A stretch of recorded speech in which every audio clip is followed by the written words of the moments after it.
출애굽기 2장 1절에서 10절 말씀을 잠깐 보겠습니다.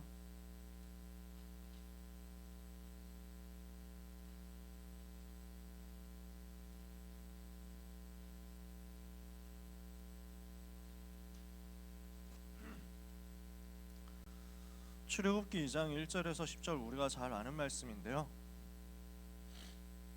찾으셨으면 같이 읽겠습니다.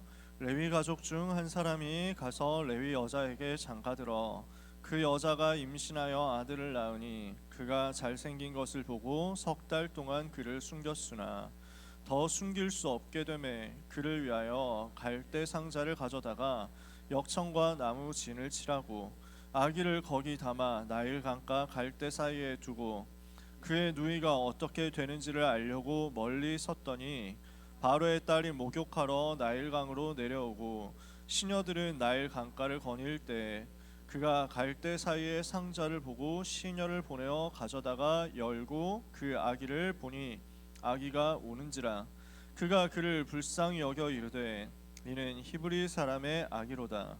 그의 누이가 바로의 딸에게 이르되 내가 가서 당신을 위하여 히브리 여인 중에서 유모를 불러다가 이 아기에게 젖을 먹이게 하리이까.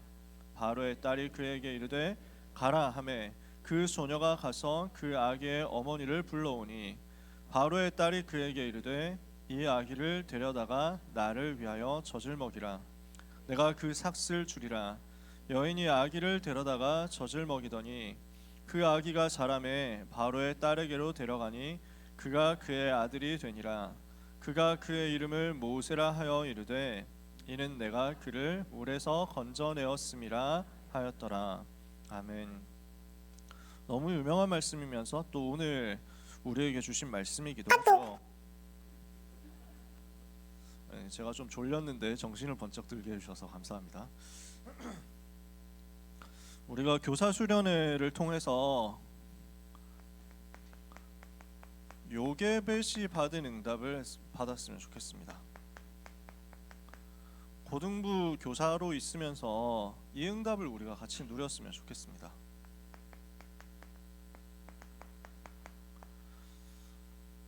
렘넌트 운동은 하나님의 소망이고 하나님의 절대적인 요청이잖아요.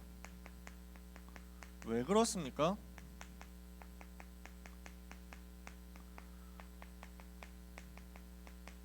이거 아니면은 세계복음화 할 방법이 없기 때문에 그렇죠.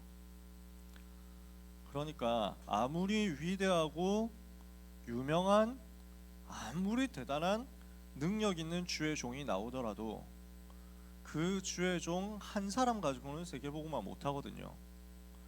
지금까지 있었던 세계 교회 역사의 전도운동 통해서 보면요, 전도운동이 일어나는 여정 속에서 아무리 대단한 전도자가 있어도 그 세대 당대 가지고는 세계복음화를 다 못했어요. 그러니까 역사상 제일 전도운동 응답받은 사람은 바울이잖아요. 근데 바울 당대 세계복음화 했냐? 아니잖아요. 바울이 죽은 후에, 바울이 순교한 이후에 250년이 지나서 로마를 뒤집은 겁니다. 근데 그게 하나님의 방법인 거죠. 그러니까 예전에 당대 세계복음화 하자 뭐 이런 팀들이 있었잖아요. 지금도 뭔가 하고 계실지 모르겠습니다. 마인드가 틀렸다라기보다는 하나님의 방법이 그렇지 않았습니다. 하나님은 반드시 그 한 세대가 아무리 위대하고 대단하다 할지라도 그 한 세대가 영광을 독점하고 독차지하는 걸 원하지 않으셨고, 세계복음화는 언약의 바톤이 계속 이어지면서 복음이 없어지지 않게 했을 때 제자들을 통해서, 렘넌트를 통해서 이루어지게 하셨거든요. 우리가 이 시대에 전도운동 하지 말자, 이 시대에 세계 선교 하는 게 의미 없다라는 얘기가 절대 아니잖아요. 우리는 세계복음화를 두고 오늘을 237 5천 종족 품고 도전해야 되지만, 한편으로는 주님 오실 때까지 지속될 전도운동에 대한 언약적인 한을 분명히 붙잡고 있어야 된다는 이야기입니다. 저는 이 부분을 정말로 많이 느끼고 있습니다. 류 목사님은 어떻게 생각하시겠냐, 이런 생각을 저는 정말 많이 했습니다. 전도자는 이때 무슨 생각을 하겠냐, 이걸 정말 많이 생각했습니다. 지금 문제가 여러 가지 많이 있다고 합니다. 다락방 안에 문제가 많이 있다고 합니다. 여러 군데서 여러 단톡방에서 난리를 또 치는 분들도 있습니다.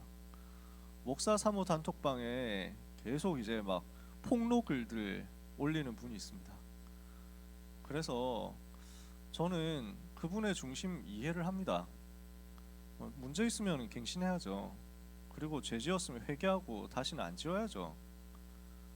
근데 그래서 그리고 저는 살려야 되는데 가해자만 살리면 안 되지 않냐, 피해자도 살려야지. 저는 그 생각을 굉장히 많이 하거든요. 그래서 이런 쪽에 문제 일어나면 피해자 돕는 쪽으로도 좀 생각을 했으면 좋겠다. 묻어두고 덮어두는 게 아니고 피해자가 진짜 힘을 얻고 살아나서 다시 복음운동 할 수 있도록 돕는 그쪽으로 많이 생각을 했으면 좋겠다, 이렇게 생각을 해요. 이거 하기 위해서 우리가 취해야 될 뭔가가 있으면 당연히 그런 조치도 취하고, 그 다음에 문제 일으켰다 이러면은 당장 그 얼굴 닦고 나와가지고 하는 게 아니고 좀 조용히 하나님 바라보고 완전 본질적으로 복음 회복하고 은혜 받으시는 시간을 좀 두고 자기 연장에서 좀 나오고 그 다음에 하나님이 역사하시는 곳에서 새로 시작하면 좋겠다. 저는 마음이 그래요. 그렇게 해서 피해자도 살리고 문제 일으켰던 그분도 갱신하고 회개하고 그 다음 새로 시작하고 그러면 좋겠다는 게 제 마음이거든요. 근데 뭐 그런 이야기를 구구절절 쓸 시간도 없고 제가 쓴다고 해서 뭐 그게 뭐 영향력 있는 것도 아니고 그렇잖아요. 그래서 저는 가만히 있는데 근데 자꾸 막 뭐라고 문제를 일으키면서 지금 뭐 뭐라고까지 하느냐면 다락방이 다락방 아니냐 하면서 막 이게 뭐 맞냐 하고 이게 뭐 예수 그리스도가 다 끝냈다고 하는데 그게 뭐 맞냐 뭐 이렇게까지 나온단 말이에요. 그러면서 회개가 없어진 게 얼마나 잘못이냐 뭐 이렇게 얘기하는데 좀 너무 심한데 이 생각이 드는 거예요. 회개는 해야 되는데 항상 회개해놓고 나중에 또 문제 왔잖아요. 왜냐하면 육신 회개하니까요. 진짜 회개해야 될 것은 추문을 일으키고 범죄를 일으키고 하는 거 당연히 회개해야죠. 근데 진짜 회개해야 될 본질은 복음으로 충분하지 않은 거잖아요. 복음으로 행복하지 않고 복음으로 충분하지 않으니까 그분들이 문제가 나오는 거잖아요. 진짜 회개해야 될 본질을 두고 자꾸 육신적인 문제로 집중하도록 만들고, 그리고 그게 마치 우리 다락방 전부인 것처럼 얘기를 하고 이렇게 해가지고 결국 류 목사님까지 공격을 하더라고요. 너무 화가 나는데 또 화가 나는 걸 화가 난다고 쓸 시간도 없고 그럴 에너지도 쓰기 아깝고 해가지고 가만히 있습니다. 정말 가만히 있습니다. 근데 이제 어떤 다른 어른 목사님이 제가 하고 싶은 말을 다 해주셨어요. 가만히 있는 게 동조하는 게 아니고 하나님의 주권 믿는 거 아니냐, 우리가 기도해야 되지 않겠냐. 그렇게 해가지고 제가 그 말이 너무 좋아서 그 톡방에 그 톡에 밑에 좋아요를 눌렀거든요. 그랬더니 문제를 자꾸 제기하는 그분이 저한테 전화를 하셨어요. 제가 그래서 뭐라 하냐면은 그것도 효인이 지금 재우고 있는데 지금 거의 잠들 판인데 전화를 해가지고 제가 지금 아기를 재우고 있어서요 내일 다시 전화드리겠습니다 이러고 나서 보니까 왜 자네는 동조하고 가만히 있는가 말이에요. 목소리를 내야 될 것 아니냐 지금. 그리고 왜 내가 하는 말에 반대하는 글에 좋아요를 누르느냐 이거예요. 그래서 부글부글 하는데 속에서 또 쓸까 말까 전화를 할까 말까 하다가 신행숙 목사님께 여쭤봤더니 절대 하지 말라고. 괜히 그런데 엮일 필요도 없다. 교통사고 난 거 핑계 대고 전화하지 말라고. 그래서 아직 대답도 안 하고 글도 안 열어봤습니다. 그럴 필요도 없고. 다락방에서 사실 부족한 사람들 많이 모여 있잖아요. 우리는 다 부족한 사람들이잖아요. 문제는 계속 일어날 거거든요. 지금까지도 문제는 항상 있었고 앞으로도 문제 있을 겁니다. 어떤 면에서는 다락방뿐만 아니고 전 세계 마찬가지잖아요. 우리가 뭐 잘났다고 할 수 있습니까? 문제는 있어 왔고 있고 앞으로도 있을 것입니다. 하나님의 계획은 어디에 있겠습니까?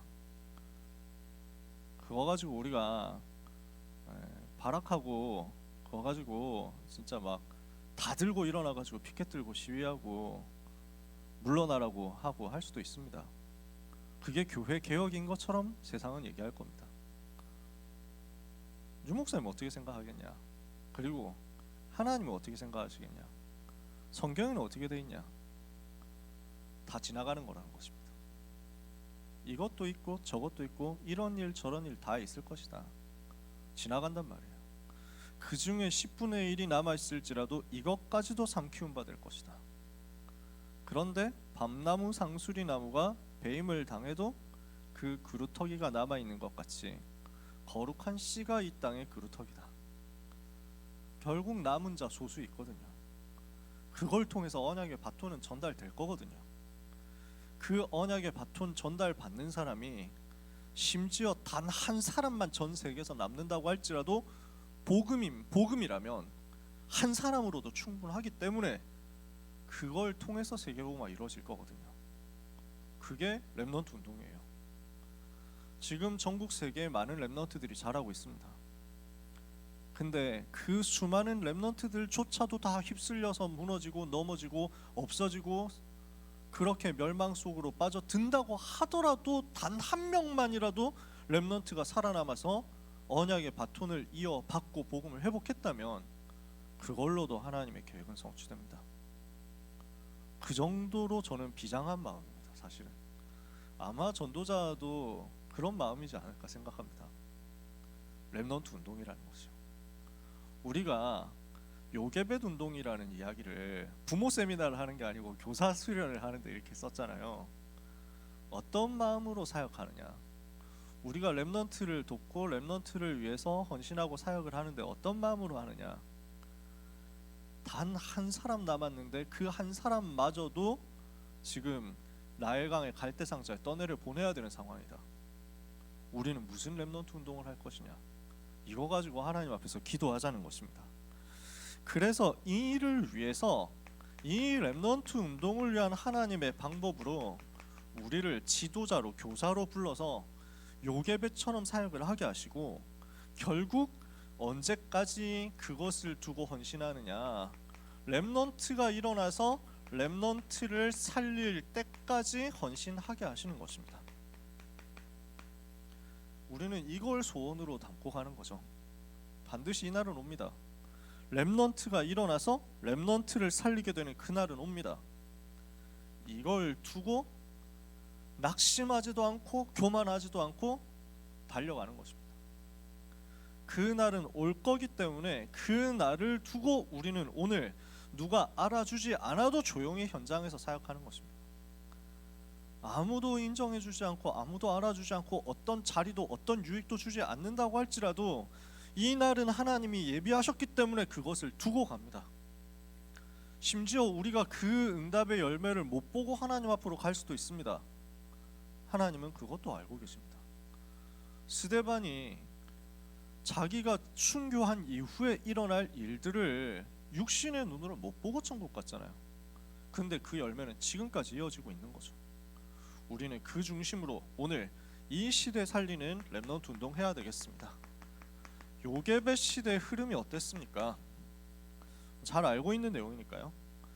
오늘도 목사님께서 많이 말씀하셨지만 강대국 통해서 전 세계 영향이 계속 전달되는 것입니다. 이번 주에 지역 다락방 하면서 송파 다락방 때 그 자료 전달, 그 메시지 가지고 전달하려고 찾아봤거든요. 그러니까 이제 공식적인 연대를 찾아본 거예요. 대충만 설명을 하면 모세가 활동하던 시대가 BC 1450년 이 정도입니다. 1400년대 대충. 그러면은 요셉은 언제 활동했냐? BC 1800년 정도 활동한 겁니다. 그게 그러니까 모세보다 400 몇십 년 전이잖아요. BC 1800년, 주님 모시기 1800년 전에 활동한 사람이 요셉이에요. 그러면은 애굽의 당시 역사는 어땠냐? 우리가 제일 잘 아는 게 피라미드잖아요. 애굽하면 피라미드 아닙니까? 피라미드를 언제 만들었냐면 요셉이 활동하기 900년 전에 만들었습니다. 그러니까 BC 2700년인가? 2000뭐 하여튼 몇백 년이에요. 너무너무 오래된 거예요. 그러니까 우리는 주로 생각할 때 모세 때 이스라엘 백성들 노예 생활하면서 고난 당하면서 피라미드 만들었을 것처럼 생각하잖아요. 그 얼마나 오래된 거냐면 지금부터 한 900년 전이면 언제입니까? 1100년 아니에요? 1100년? 그럼 고려 시대 뭐 무신 뭐 무신의 난 뭐 이거 뭐 하고 뭐 이럴 때라니까요. 거란족 쳐들어온다 뭐 이러고 있을 때라니까요. 그렇게 오래된 옛날이에요. 요셉이 태어나기도 900년 전에 벌써 그게 만들어져 있어요. 그게 애굽이에요. 얼마나 엄청난 나라냐는 거예요. 얼마나 강대국이냐 하는 거예요. 주변의 모든 동네에서 아니면 멀리 갈 것도 없이 한반도에서 나라 같은 거 생기지도 않았어요. 대부분 사람들 그냥 우리나라 역사만 쳐다봐도 고려 시대까지 대부분의 가옥들이 수혈 가옥이었대요. 땅 파고 기둥 조금 올려가지고 지붕 뭐 덮고 사는 그런 정도였다는 거예요. 뭐 잘 사는 집이나 기와집 올리지 대부분 백성들은 그 정도 살았다는 거예요. 그랬던 게 지금 그런 식으로 살기 3000년 전에 애굽에서 피라미드 만들어 놓고 있었다고. 얼마나 엄청납니까? 그게 강대국입니다. 그 강대국 중심으로 전 세계 영향 전달됩니다. 근데 무슨 영향 전달됩니까? 우상 문화와 함께 재앙이 전달되고 있는 겁니다. 이게 지금 강대국 시대 특징이잖아요. 거기에 이스라엘 백성이 노예가 되어버린 것입니다. 그리고 이 강대국이 계속 쌓아가고 있는 우상 신전과 라암셋 비돔 국고성 이거 쌓는데 동원되고 있는 겁니다. 그 중에서도 이스라엘 백성이 자꾸 일어나니까 이제는 안 되겠다. 아이 태어나면 죽여라 이렇게 된 겁니다. 후대가 멸망하는 시대가 되어버렸습니다. 그게 지금 시대 아니에요. 그런데 그 속에서도 하나님은 복음을 회복시킬 것을 준비하시고 세계복음화하는 운동을 준비하셨다고요. 그게 지금 모세가 태어나고 있는 이때 일이라는 거예요. 그 방법이 무엇이었느냐? 이 속에서도 레위 남자와 레위 여자가 만나서 언약을 붙잡고 결혼하고 후대에 태어나도록 만드신 거죠. 언약의 이 재앙 시대 속에서 언약의 한이 준비되고 언약의 한이 전달되도록 만드셨다. 이게 우리가 알고 있는 시대 배경입니다. 이 속에서 요게벳 운동은 어떻게 일어났습니까? 레위 남자와 레위 여자가 결혼을 했다는 말은 무슨 말입니까? 예배를 아는 사람들이 만났다는 것입니다.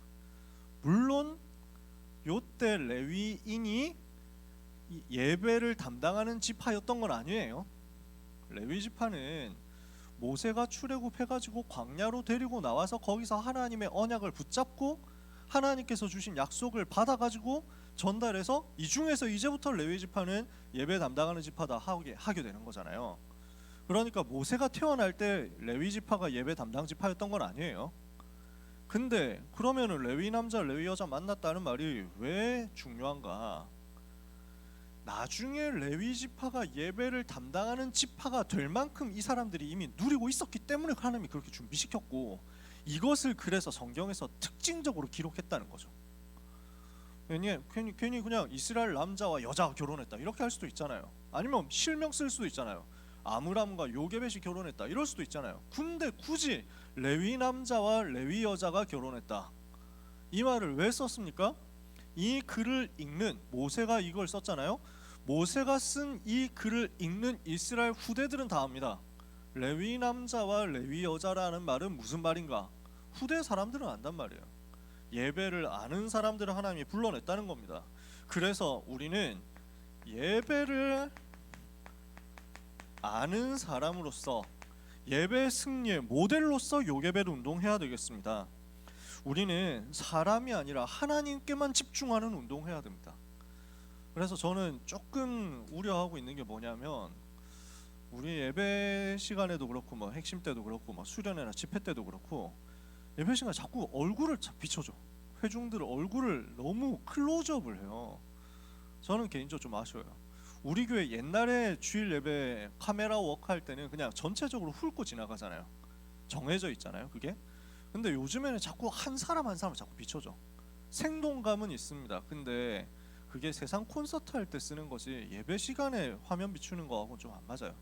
바깥의 교단과 바깥의 단체에서는 그렇게 카메라를 잡습니다. 이미 그렇게 잡고 있습니다. 그래야 많이 이제 그거 스포츠 중계할 때 쓰는 방식이거든요. 야구 중계할 때 뭐 빈 시간에 관중들 자꾸 얼굴 비춰주고 뭐 자기 뭐 피켓 들고 있는 거 그것도 찍어주고 이렇게 하잖아요. 그게 세상 방식이거든요. 콘서트 할 때도 그런 거 비춰주고. 그러니까 보는 사람 입장에서 굉장히 생동감을 느낍니다. 그런 부분을 생각했을 수도 있습니다. 그러나 예배는 달라요. 예배는 그 사람이 내가 지금 화면에 주목을 받고 있구나 하고 알게 되면 예배가 되겠어요? 잘 안 돼요. 그렇게 될 때까지. 특히 그래 워낙 예배를 진짜 집중하고 누리고 있는 완전 훈련 많이 받은 전도자라고 해도 약간 좀 막 얼굴 비치면 괜히 신경 쓰이거든요. 근데 청소년들 같은 경우 그런 거 굉장히 민감합니다. 어린애들 같은 경우는 오 화면 나온다 뭐 이러고 이렇게 손 들고 막 난리치고 막 이런다니까. 청소년들 같은 경우는 이미 그거 화면 나온다는 굉장히 신경 쓰는 거예요. 그러면 그거 가지고 뭔가 의식해서 화면에 잡히는 나를 자꾸 생각한다니까요. 그게 연예인 병이거든요. 제가 훈련 받을 때 전문 사역, 연예인 사역에 대해서 굉장히 얘기를 들은 적이 있습니다. 연예인이나 성공자 이런 사람 만났을 때 어떻게 해야 되나? 이 사람들이 교회 왔을 때 어떻게 해야 되나? 절대 이 사람이 주목받도록 하면 안 된다. 교회에서 이 사람이 주목을 받도록 하면 안 된다. 왜냐? 그러면 그 순간 절대 그 사람은 은혜 못 받게 되기 때문에. 연예인이 나왔어요. 오늘 연예인 어느 자매가 우리 교회에 등록하셨습니다. 그때부터는 이제 사람들 다 쳐다보는. 그리고 본인도 알아요. 내가 연예인인데 라고 돼버려요. 그러니까 엘리사가 나만 장군 찾아왔을 때 쳐다보지도 않고 나오지도 않고 가가지고 갑옷 벗고 씻어라. 이건 말만 한 거예요. 왜? 당신이 입고 있는 갑옷, 당신이 가지고 있는 훈장 다 필요 없다는 거예요. 국방장관으로 오지 마라. 너는 복음 없는, 복음 놓쳐가지고 재앙 속에 있는 문둥병 환자야. 불신자 상태야. 이걸 직시를 해야 되는데 내가 국방장관인데 하게 되면 끝난다고. 내가 연예인인데 하면 끝난다고. 그러니까 아예 쳐다도 보지 말고 그냥 앉아 있는 성도 중 한 사람일 뿐이다. 이렇게 되도록 만들어줘야 이 사람이 비로소 은혜 받는. 진짜 가면을 벗고 다른 포장을 벗고 위선을 벗고 은혜 받고 나면 그 다음부터 이 사람이 내가 헌신하겠다. 복음을 위해서 내가 살겠다. 그때부터 이제 연예인이 이게 다시 회복이 되는 거지. 청소년들이 그렇거든요, 진짜. 그럼 비슷해요. 내가 얼굴이 나와가지고 주목받고 있다. 그거 신경 쓰기 시작하면 은혜 못 받습니다. 그러니까 예배 시간에는 반드시 그리스도만 사람들이 주목하도록 만들어야 돼요. 하나님만 주목하고 하나님만 바라보도록 하나님께만 집중하도록 그리스도만 높아지도록 만들어줘야 돼요. 그래서 카메라라든지 음향이라든지 이런 부분 하나하나가 전부 여기에 집중되도록 우리는 만들어야 됩니다. 찬양에 수직적인 찬양이 있고 수평적 찬양이 있거든요. 이 부분을 잘 구분해야 되는데 수직적인 찬양은 하나님께 드리는 찬양입니다. 수평적인 찬양은 서로가 나누는 찬양입니다. 우리 다락방에서는 이 부분 엄청 발달되어 있습니다. 수평적 찬양. 그러니까 언약을 나누고 전달하고 사명을 고취시키고 너는 렘넌트야 이런 거 전달하는 거 있죠. 이건 너무 좋거든요. 전 세계에서 우리 다락방 찬양 따라잡을 게 없어요. 이거는 정말로. 근데 우리가 이 부분을 잘 생각을 못 한다고. 하나님이 영광 받으시고 하나님이 높임 받으시는 이 찬양에 대해 잘 모른다고요. 저는 이걸 이성훈 목사님께 배웠습니다. 이성훈 목사님이 저를 직접 가르쳐 주신 건 물론 아니고 이성훈 목사님이 다락방 전도신문, 초창기에 있었던 신문 여러분 기억나시나요? 기억나시는 분 계시죠? 그 다락방 전도신문에 동삼제일교회에서 하는 찬양 전도에 대한 그 글을 써주셨어요. 그걸 제가 정말 많이 반복해서 읽었어요. 오늘 예수 우리 왕이여 찬양했잖아요. 이성훈 목사님이 부산역 찬양 전도를 가서 찬양 인도할 때 제일 먼저 하는 찬양이 항상 이거였대요. 예수님이 주인 되시도록 높임 받으셔야 된다는 거예요. 이 자리에 주인이 그리스도, 이 자리에 주인이 예수님. 우리의 찬양, 우리의 경배, 우리의 예배, 우리의 모든 일에 높임을 받으실 분은 오직 그리스도. 이게 먼저 나타나야 되거든요. 이게 수직적 찬양이에요. 이 부분을 우리 다락방 렘넌트들이 잘 인지를 못하고 자라는 경우가 많아요. 우리가 워낙 이게 많이 발달되어 있기 때문에. 그러니까 렘넌트에 대한 찬양 너는 할 수 있어 기억해 뭐 이거 하다가 그 다음에 바로 예배를 준비합시다 하고 넘어가 버린다니까. 이렇게 되면 예배의 영적인 흐름이 잘 안 맞아요. 흑암이 안 꺾여요. 좀 심하게 말해서 예수님이 그리스도시고 우리를 위해서 십자가에서 죽으시고 부활하심으로 모든 문제 해결하신 하나님이시다라는 것이 찬양으로 드러나서 그분이 높임을 받으시면, 그 이름이 영광을 받으시면 그때 사단의 권세는 무너져 버리거든요. 다윗이 이걸 제일 잘 알고 이것을 제일 높인 거예요. 여호와를 높이잖아요. 그래서 우리는 이 부분을 누리면서 이 부분을 체험하고 전달해 줘야 됩니다. 이게 예배예요. 그 다음에 수평적인 게 나오는 거지. 그래서 모든 순서 속에서 뭐가 나와야 되냐면 복음이 선포되어야 됩니다. 집중적으로 예배 시간, 예배 순서마다 복음이 자꾸 나타나고 그리스도가 자꾸 나타나고 그리스도가 자꾸 인정되고 그리스도가 확인되고 그리스도에 대한 이야기가 집요하게 반복되어야 됩니다. 이게 우리 예배고, 이게 다락방 예배고, 이게 초대교회 예배였어요. 한국 사람들 제일 못하는 게 이 부분입니다. 순서 속에 복음이 안 나와.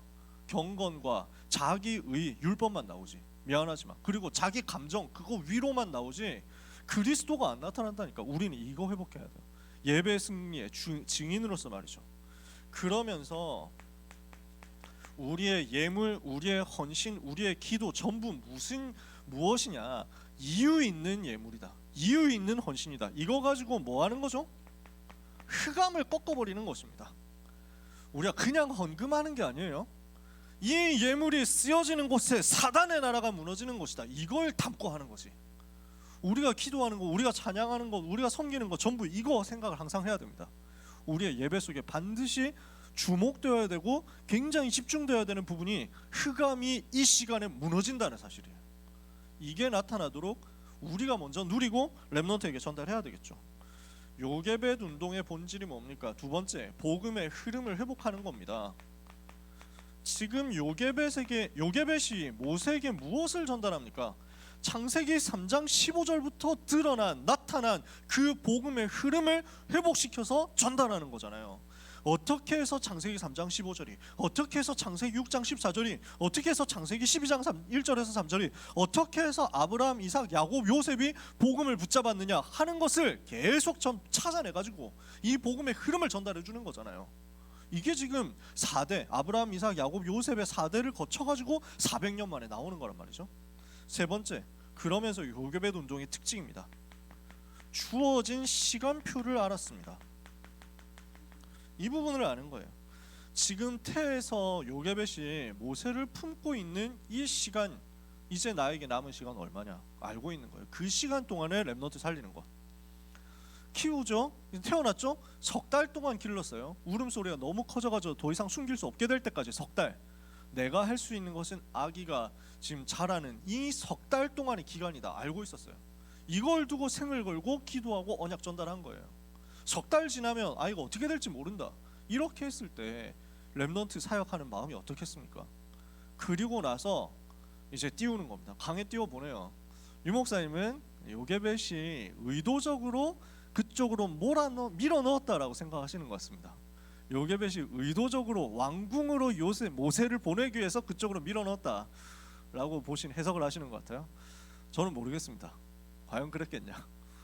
요게벳이 천재적으로 계산해가지고 물의 흐름을 알고 공주가 목욕하러 나오는 시간표를 정확하게 알고 그쪽으로 보냈겠냐? 목욕탕 전용 나일강 그쪽 방향으로 몰아넣겠냐?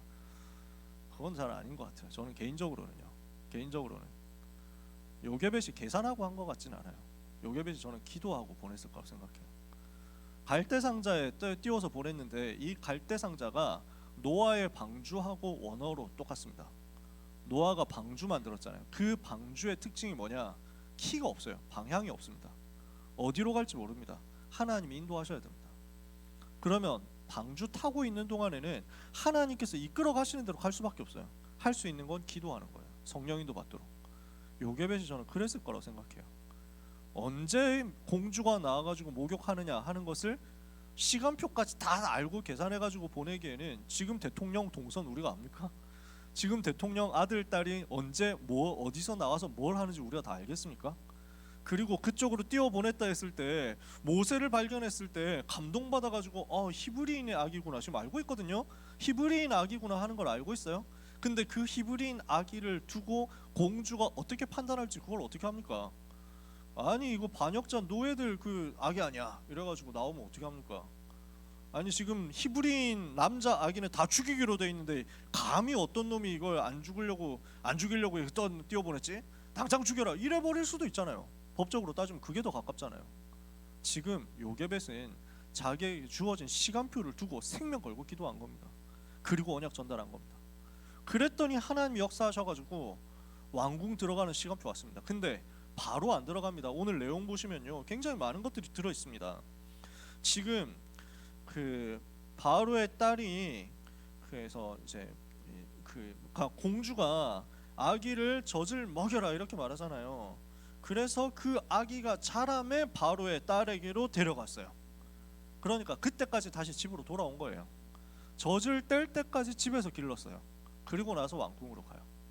그러면 요게벳의 시간표는 왕궁으로 같이 들어가는 게 아니고 왕궁에 들어갈 때까지 왕궁으로 보낼 때까지 젖을 뗄 때까지 그때입니다. 어떻게 했겠습니까? 주어진 시간표. 그래서 모세는 그렇게 기도하잖아요. 남은 날을 계수하는 지혜를 달라고. 시편 90편에 엄청난 얘기죠. 시간표를 알고 의미를 알고 헌신했다 그 얘기입니다. 그냥 한 게 아니죠. 당연히 기도 속에서 헌신한 거죠. 앞에서 얘기했잖아요. 갈대상자 떠내려 보낼 때 요게벳의 중심 아닙니까? 그리고 끝까지 말씀을 전달하는데 그 속에서 무엇이 주어집니까? 너는 히브리인이다. 너는 언약의 백성이다. 너는 하나님의 자녀다. 정체성 사역을 한 겁니다. 저 뗄 때까지의 시간이 얼마나 길었겠느냐 그거 알 수 없습니다. 뭐 첫 돌 때 뗄 수도 있고 두 돌에 뗄 수도 있고 아니면 뭐 한 5살 6살 될 때까지 젖 먹을 수도 있잖아요. 중요한 건 뭐냐면은 뭐 최대 뭐 6살 7살까지 엄마 젖을 먹는다고 할지라도 그때까지 엄청 정교한 뭐 학습을 하고 뭐 암기를 하고 이렇게 하진 않잖아요. 핵심이 들어가는 거죠. 예수님이 어디 계시냐? 그거잖아요. 어린 아이들한테는 너는 누구지? 하나님 자녀. 정체성을 집중적으로 집어넣으니까 이게 영원히 안 없어지는 거죠. 요 요게벳 운동하는 우리 모든 선생님들에게 하나님 약속하시는 것이 있습니다. 오늘 9절에 보니까 뭐라고 되어 있습니까? 이 아기를 데려다가 나를 위하여 젖을 먹여라. 내가 그 삭슬 주리라. 젖 먹이는 게 아이 젖 먹이는 게 지금도 젖 먹이려고 하면은 예를 들어서 분유 먹이려면 사야 되잖아요. 돈 쓰는 일인데 돈을 받고 했습니다. 이걸 우리가 렘넌트 사역하는 거 우리 헌신해가지고 우리가 쓸 것 우리가 막 애들한테 돈 써가지고 사 먹이고 뭐 다 해야 되는 사역인데 하나님은 우리에게 삭슬 주리라 약속하십니다. 이것이 여러분에게 100년의 응답으로 1000년의 응답으로 그리고 하나님이 주시는 빛의 경제로 성취되게 될 것입니다. 주신 약속이니까요. 믿고 누리는 여러분 되시기를 바랍니다. 세 번째 전략입니다. 그러면 이걸 가지고 우리는 이걸 실현하기 위해서 어떻게 해야 되겠냐? 시간이 뭐 많지는 않으니까 반드시 해야 될 게 이겁니다. 우리 모든 선생님들이 해주셔야 되는 것. 여기 계신 분들은 너무 잘하고 계십니다. 반드시 흐름 속으로 들어가야 됩니다. 모든 예배, 모든 훈련의 응답을 누리도록 하되 특히 본부와 강단 흐름을 절대 놓치지 않도록 본부 흐름과 우리 강단의 흐름이 렘넌트에게 항상 흘러가고 있어야 되겠죠. 이거 두고 우리는 헌신하는 겁니다. 그러면서 고등부 시스템의 흐름을 알고 있어야 이게 전달이 됩니다. 저는 우리 선생님들이 본부 메시지와 강단 메시지 이 흐름은 절대로 안 놓치셨으면 좋겠어요. 토요 훈련과 주일 강단 절대 안 놓쳤으면 좋겠어요. 고등부 강단까지 포함되겠죠. 그 다음에 고등부의 시스템이 많이 있잖아요. 사명자 다락방 있고 전도요원 훈련 있고 그 다음에 뭐 우리 매일 서밋타임 하고 이렇게 있잖아요. 그 흐름 그 시스템들에는 여러분들이 시간이 되면 들어오시고 시간 안 되면 안 들어오실 수도 있습니다. 저는 그렇게 생각합니다. 저는 여러분 너무 모든 데 다 들어와야 된다. 얼마나 바쁘니까. 그리고 줌이 또 얼마나 많이 있습니까? 우리 선생님들이 엮여 있는 그러니까 걸쳐져 있는 시스템이 되게 많을 거 아니에요. 고등부만 있는 게 아니고 교구에도 엮여 있잖아요. 걸려 있잖아요.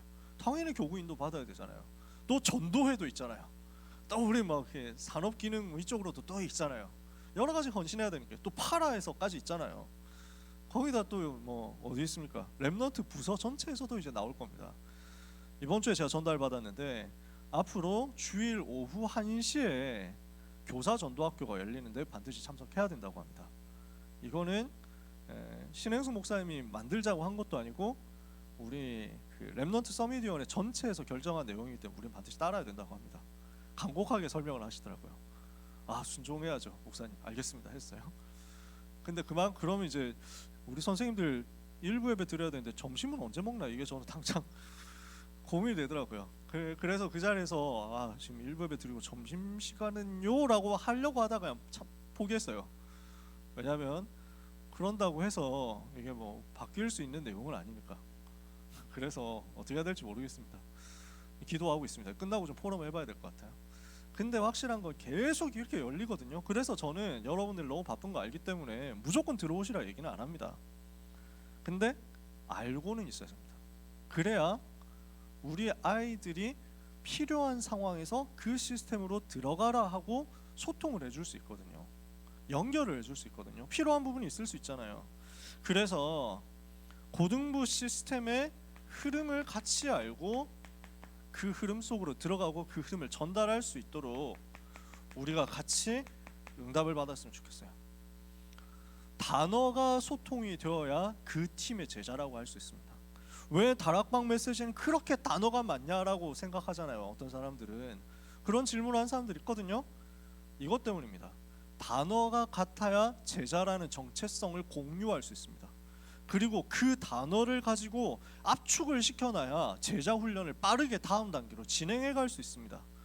설교할 때마다 성부, 성자, 성령 하나님이 무슨 일을 하셨고 보좌의 축복이 무엇이고 시공간 초월이 무엇이고 237 빛이 무엇이고 이거 다 설명하면 하나님 형상이 뭐고 하나님 생겨보고 뭐 다 하면 시간 얼마나 많이 길어지겠어요 메시지가. 그래서 고등부 메시지는 좀 길잖아요. 설명을 그래도 좀씩 해야 되니까. 근데 류 목사님은 393 하고 끝내버리는 겁니다. 7대 여정 이거 설명 얼마나 어렵습니까? 엄청 그 대단한 메시지고 엄청난 볼륨의 메시지거든요. 근데 반복이 되고 나니까 지금은 7대 여정 알죠? 하고 넘어가는 겁니다. 왜냐? 그래야 다음 단계 제자 훈련으로 이행을 해나갈 수가 있습니다. 그래서 다락방에 단어가 많습니다. 그 단어가 소통이 되는 팀이 제자팀입니다. 우리는 왜 그렇게 많아야 되느냐라고 생각하는 분들이 있더라고요. 그러면은 같은 이제 다른 단체들 한번 보면 돼요. 다른 단체를 어떤 단체를 보면 되느냐? 공산주의 혁명 일으키려고 하는 단체들 보면 돼요. 이상한 사상 가지고 나라를 전복시키겠다 이런 단체들 보면 돼요. 틀림없이 이 사람들은 자기끼리 통하는 용어 같은 걸 씁니다. 난수표 이런 거, 암호 이런 거 엄청 씁니다. 그렇게 해가지고 자기 집단을 특별한 집단으로 만들어가지고 그 다음에 생을 걸고 뭔가를 이제 혁명 일으켜서 뒤집어 버리려고 합니다. 우리는 복음 가지고 세상 뒤집을 사람들이거든요. 그냥 교회 왔다가 적당히 신앙생활하고 죽어서 천국만 가는 신도로서 사는 게 아니라 세계 복음화 할 제자로 현장을 뿌리까지 뒤집어 버릴 요원으로 혁명 분자로 준비되고 있는 겁니다. 그래서 단어가 필요합니다. 그래서 용어가 필요합니다. 그래서 이 부분에 대한 소통이 되어지는 것이 흐름 속으로 들어가는 겁니다. 우리 고등부의 흐름이 있습니다. 여러분께 말씀드린 적이 있는데요. 저는 올해도 이렇게 생각합니다. 고등부 어떻게 응답받아야 되느냐?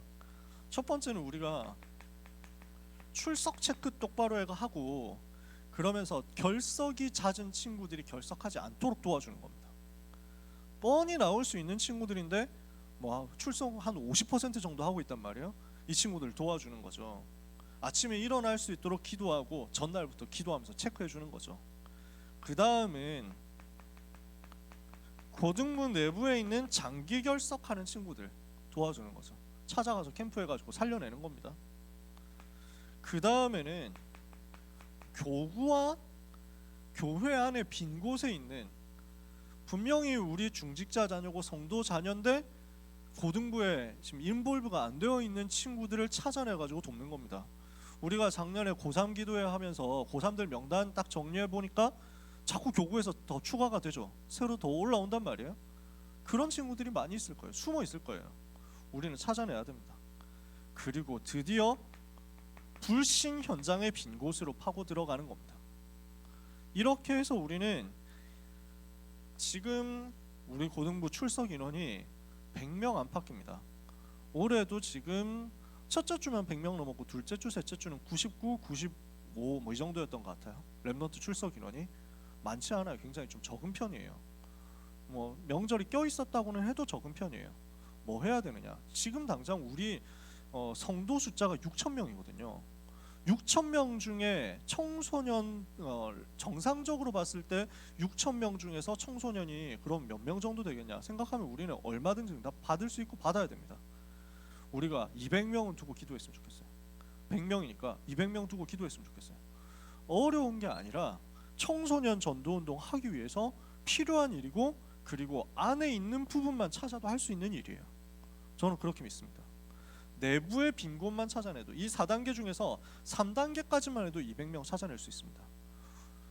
이걸 위해서 우리가 성과 뭐 이렇게 그 이제 성과제 뭐 실시해가지고 그 숫자 많이 모으는 선생님 반에는 뭐 특혜를 주고 뭐 이러자는 게 아니잖아요. 우리가 인센티브 주고 뭐 이런 거 얘기하는 거 아니거든요. 그래서 막 경영 전략을 얘기를 하는 게 아닙니다. 200명 못 채우면은 당장 우리 사표 씁시다 이런 얘기를 하는 거 아닙니다. 저는 사직을 당할 수도 있는데 권고 사직을. 네, 농담입니다. 근데 우리가 기도는 할 수 있잖아요. 같이 기도할 수 있거든요. 왜냐? 청소년 전도운동 전 세계에 보여줘야 되거든요. 저는 이게 진짜 마음의 한이에요. 전 세계에서 청소년이 제대로 살아나는 전도운동 응답받는 단체가 있느냐? 솔직히 말해서 있느냐? 없거든요. 찾아보면 없거든요. 그냥 청소년들 모으는 것 정도는 할 수 있는데 청소년이 일어나서 청소년 현장을 살리는 전도운동을 성경적으로 원색 복음을 가지고 제대로 하느냐? 아니거든요. 청소년들 부흥시키는 팀들은 있습니다. 부흥 집회는 있습니다. 청소년들 연합 수련회 한국교회 많이 있습니다. 근데 이 팀들이 그 집회를 통해서 감정은 자극합니다. 잘못됐다기보다는 근데 그 감정 자극되어 가지고 울면서 손 들고 찬양하고 기도하고 소리 질러서 기도하고 합니다. 그랬던 친구들이 5년 10년 지나가지고 인터넷 게시판에 댓글 씁니다. 나도 옛날에 교회 다니면서 울면서 그랬는데 그때 생각하면 미쳤었던 것 같아 하면서 막 나 지금은 교회 안 다니고 하는데 뭐 옛날 가봤어 다 그러고 있습니다. 게시판 조금만 찾아봐도 그런 수준입니다. 그 청소년 전도운동이 아니잖아요. 진짜 성경대로 해가지고 성경과 교회에서 있었던 초대교회에 있었던 그 전도운동을 청소년 현장에서 회복해야 되는데 누가 이 모델을 제시할 수 있습니까? 그 중에서 하나님이 우리 교회를 불렀다니까요. 어쩔 수 없이 우리가 뭐 대단하다 이게 아니고 전 세계 다락방 전도운동을 통해서 하나님이 하실 일이 있는데 그걸 두고 어디를 봐야 되겠냐 했을 때 임마누엘 서울교회가 앞에 있도록 만들으셨다니까요. 전도자 류광수 목사님이 그 앞에 자리에서 서가지고 있는 교회로 그를 위해서 황상배 목사님과 김종현 목사님 같은 전도자가 선두에 서서 깃발 들고 가시는 그 교회에 우리가 부름을 받아서 청소년 파트를 맡고 있다면 전 세계 청소년 현장의 증인이 되어야 되거든요. 이렇게 하면 청소년이 살아나는구나 하는 것을 보여줘야 되는데 어떻게 해야 보여줄 수 있습니까? 저는 이게 한입니다. 다락방 전도운동을 통해서 예수가 그리스도라는 정확한 복음이 선포되면 청소년이 어떻게 살아난다라는 것을 아무 동기 없이 보여줄 수 있는 팀이 어디선가는 나와야 되는데 우리도 그 응답 받았으면 좋겠다는 것입니다. 저는 그것 때문에 기도합니다. 우리가 부흥돼가지고 우리가 커리어 쌓고 우리가 성공해가지고 많은 사람들한테 떠벌리고 자랑하고 다니고 뭐 이거 아무 우리는 가치가 없습니다. 그런데 아무 목표가 없습니다. 아이들이 교회 더 많이 와가지고 꽉꽉 차가지고 들어차가지고 이 아이들이 자라가지고 헌금 많이 하게 되고 그래서 교회가 잘 살게 되고 아무 관심 없습니다. 정말 하나님의 한 맺힌 소원 위에서 누군가는 해야 되는 일에 부족하지만 우리를 사용해 주옵소서. 이걸 두고 기도했으면 좋겠어요. 정말 청소년 전도운동 두고 그 중요한 여정으로서 우리에게 주어져 있는 중요한 훈련들이 있습니다. 그래서 무엇을 해야 되느냐? 토요학교 우리는 앞으로 할 겁니다. 랩넌트 청소년 전도 신학원이 메인이 될 거고, 그러면서 지역으로 파고드는 토요학교도 해야 될 것입니다. 교회로 모으는 토요학교 할 수도 있습니다. 중요한 거는 고등부 현장에 맞게 도와주면 됩니다. 중등부는 중등부 현장에 맞게 지금 하고 있습니다. 고등부는 상황이 또 다르죠. 어쩔 수 없잖아요. 지금 아이들한테 임시가 굉장히 크고 토요일 학원이 너무 크기 때문에 그걸 다 끊고 들어와라 라고 일방적으로 얘기할 수는 없고 현장에 맞게 도와주면 됩니다. 그러나 우리가 말씀의 흐름을 따라서 토요학교라는 메시지를 어떻게 실현시키냐를 두고 고민하면서 현장 파고드는 일은 얼마든지 할 수 있습니다. 그래서 또 우리 청소년 전도학교 있잖아요. 앞으로 교사 전도학교 열리겠죠. 뭐가 되어야 되느냐? 기도가 진짜 훈련되어야 됩니다. 393 가지고 기도하는 것이 가장 편안하고 행복한 친구들이 되도록. 그래서 목표는 뭡니까? 랩넌트가 랩넌트 살릴 수 있도록 전도자 랩넌트가 우리 청소년을, 우리 고등부를 통해서 계속 일어나는 겁니다. 영접 운동할 수 있고 다락방 뛸 수 있는 그런 랩넌트가 우리 고등부에 꽉 차도록 저는 진짜 그게 소원입니다. 그것만 되면 좋겠어요. 저는 다른 아무 욕심 없습니다. 우리 아이들 중에 영접 운동하고 다락방 뛸 수 있는 친구 나왔으면 좋겠어요. 그 랩넌트가 서밋으로 세워지게 되었으면 좋겠어요. 공부 잘해서 서울대 가는 친구들 많아지는 것보다 진짜 전도 체험해가지고 자기 현장 살리는 가운데 하나님이 주시는 응답받는 친구 나왔으면 좋겠어요. 이걸 두고 우리 교사의 사역입니다. 반드시 필요한 게 소통이죠. 랩넌트하고 자세하게 소통하고 부모님과 자세하게 소통하고 교사들과 서로 자세히 소통이 돼야 되죠. 이렇게 해서 기도가 소통이 되고 237과 소통되도록 만들어주는 것이 우리 교사의 사역입니다. 흐름 속으로 우리가 들어가야 되고요. 흐름 속으로 들어간 부분을 가지고 소통만 하면 됩니다. 어렵게 우리가 가르치고 대단히 대단히 연구를 해가지고 아이들한테 지식을 전달하는 게 아니라 우리가 이 흐름 속으로 들어간 다음에 이 흐름을 가지고 전달해주는 소통자 역할을 해주면 되거든요. 세 번째, 그러면서 말씀 운동을 하는 건데, 이 부분은 작년에도 말씀드렸지만 개인 양육은 복음 편지 새생명 새생활 30주입니다. 이 부분만 우리가 해도 충분합니다. 요 역할은 우리 선생님들이 해주셨으면 좋겠어요. 각 반에서. 개인 양육은 각 반에서, 물론 교역자들이 얼마든지 할 수 있습니다. 근데 가능하면 선생님들이 해주시면 좋겠어요. 그래서 그러면은 반별 다락방 시간에는, 그래서 올해 하려고 하는 게, 작년에 성경 66권 가지고 다락방 메시지하고 그 복음 메시지 소통했잖아요. 올해는 단어 풀려고 합니다. 지금 교재는 한 4과까지 썼습니다. 이거 50과 써야 되는데, 52주 써야 되는데 4과까지 썼습니다. 기본 메시지 지금 쓰고 있습니다. 원래 인간 1과, 2과는 문제가 생김, 3과는 불신의 상태, 4과는 인간의 노력. 4과까지 썼습니다. 지금 빈 시간에 다 써가지고 빨리 여러분한테 보여드리고 하려고요. 매주 이렇게 해가지고 맨날 지난해는 쪽대본처럼 해가지고 막 그 주간에 써서 겨우 하고 이랬죠.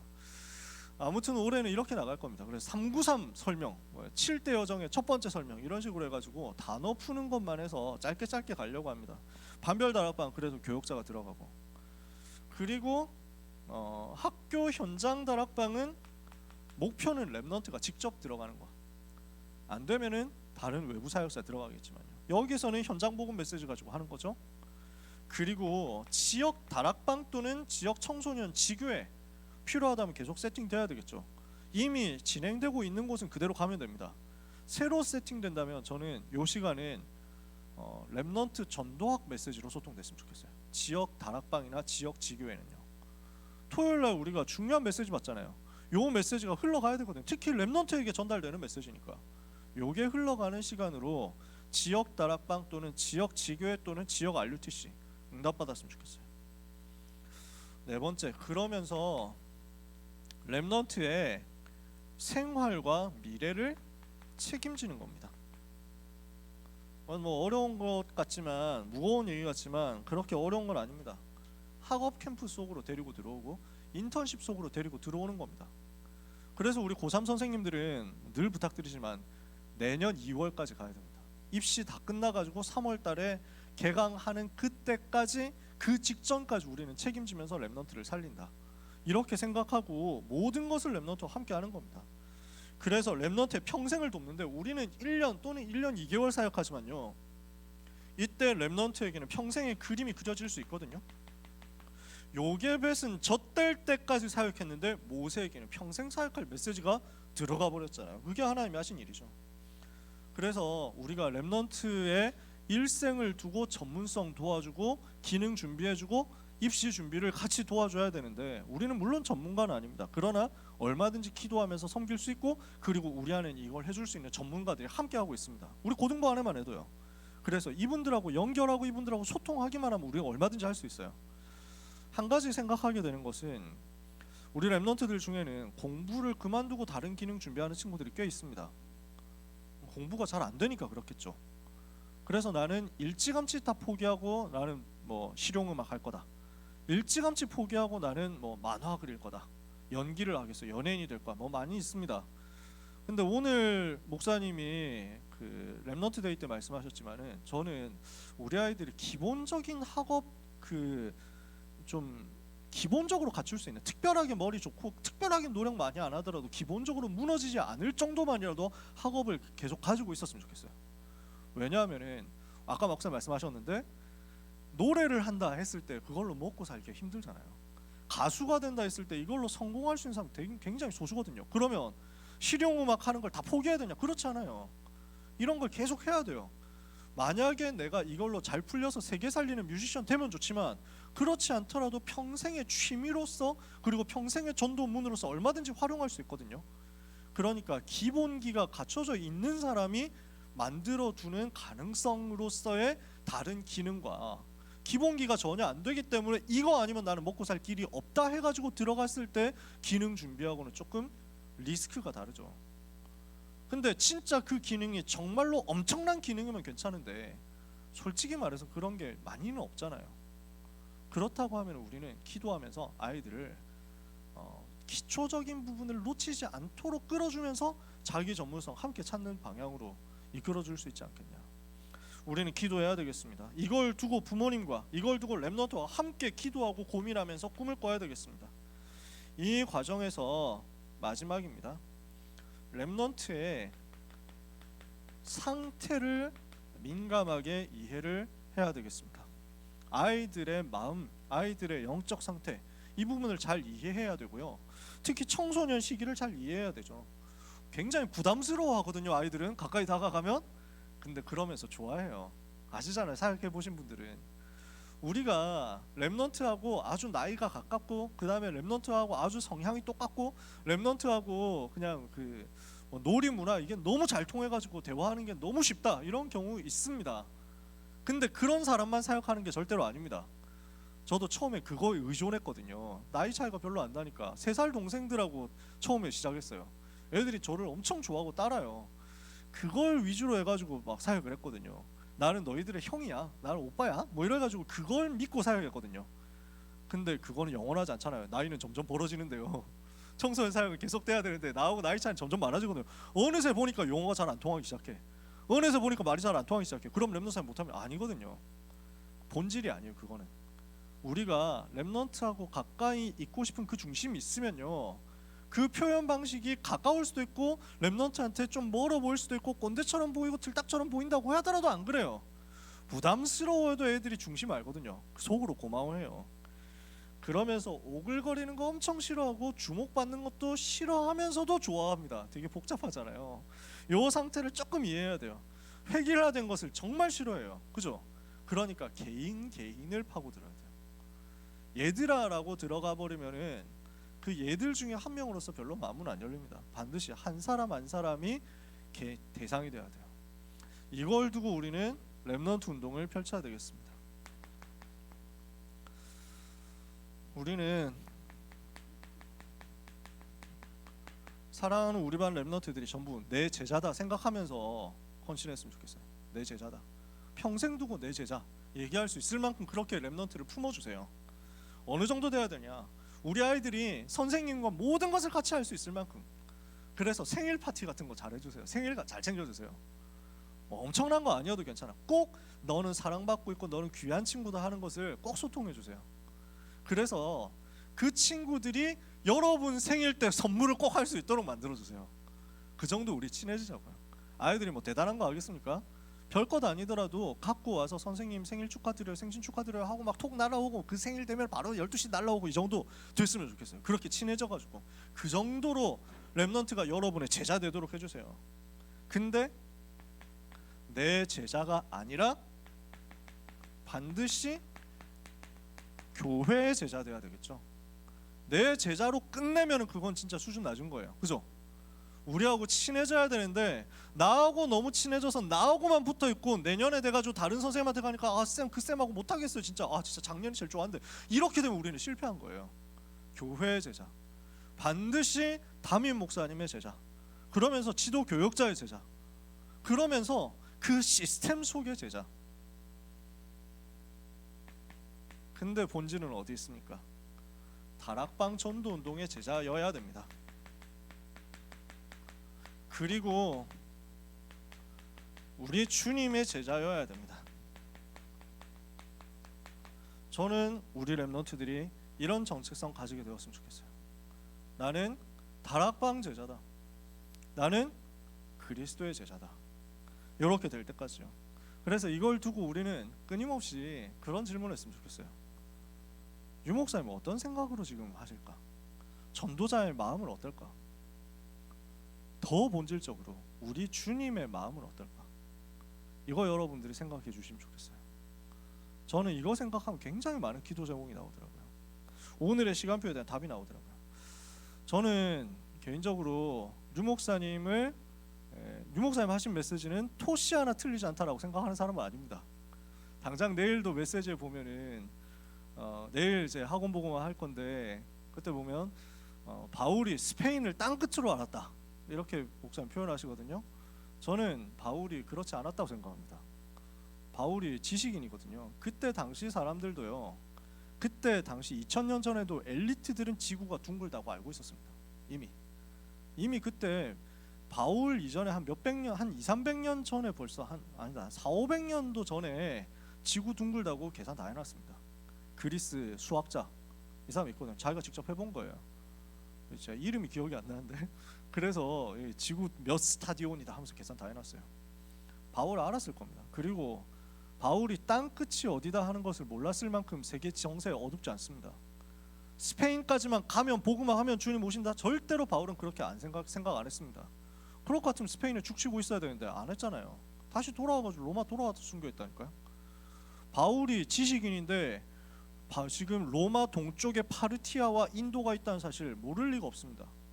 아프리카의 남쪽에 펼쳐져 있다는 것, 그리고 북쪽에 로마 북쪽에 게르만족 비롯해가지고 수많은 야만족들이 사는데 저 게르만족 쳐들어갔다가 아우구스투스 황제 시대 처참하게 토이토부르크 숲에서 전쟁에서 깨지고 그 라인강 북쪽으로 못 들어가고 있다라는 것을 바울이 몰랐을 리가 없습니다. 바울 활동하는 그 시간표에 있었던 일인데요.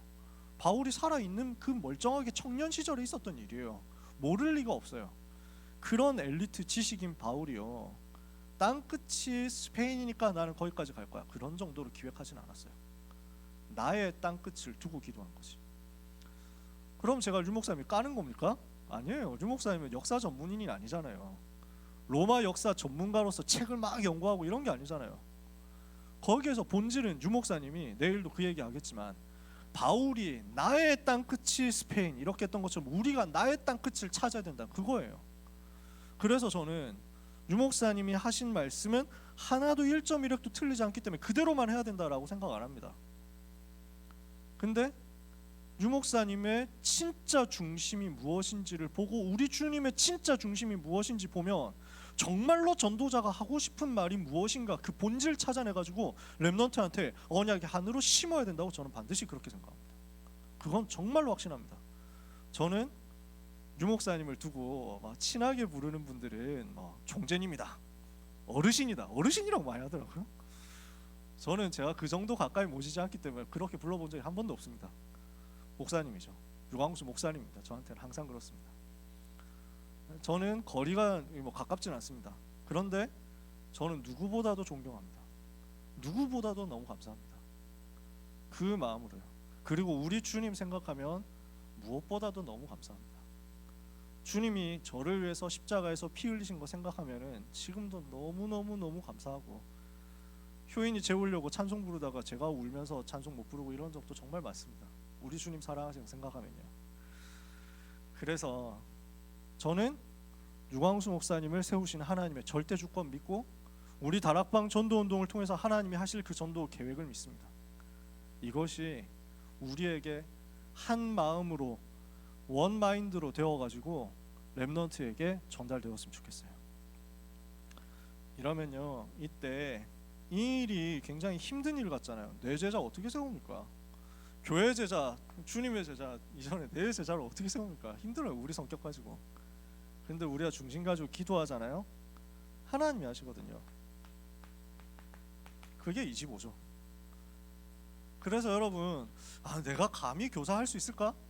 그런 마음을 조금 더 가지시지 마세요. 정확하게 말씀드릴게요. 나 같은 사람이 너무 부족한데 교사해도 되겠냐 하면은 교사하기에 가장 적합합니다. 왜냐? 그게 자기를 제대로 아는 거예요. 우리 중에서 누가 실력 가지고 교사할 수 있는 사람 어디 있어요? 내가 너무 훌륭하니까, 나는 우수하니까 교사 얼마든지 할 수 있지 라고 생각하면 그 사람 교사하면 안 돼요.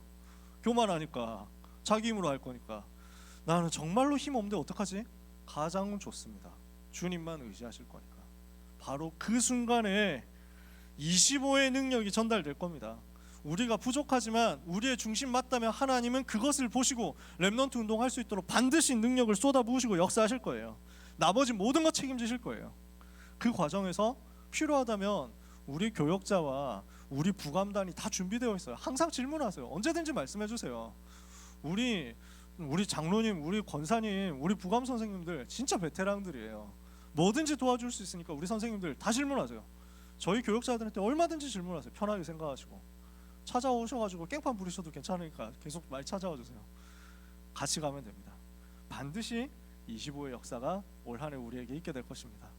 귀한 우리 선생님들, 하나님이 주시는 최고의 은혜 받고 그 은혜를 가지고 한 해 동안 복음 작품, 최고의 작품으로 우리 렘넌트 세우시는 축복 받으시기를 예수님 이름으로 축복합니다. 기도하겠습니다. 하나님 감사합니다. 우리 귀한 선생님들과 함께 긴 시간 소통했습니다. 언약의 한이 소통되며 이 복음의 중심이 소통되는 가운데 하나님만이 하실 수 있는 25의 역사가 우리 맡은 렘넌트들에게 시작되도록 은혜를 내려 주시옵소서. 주여, 악한 시대 속에 우리 렘넌트들이 살아가고 있습니다. 이 속으로 렘넌트를 또 파송해야 합니다.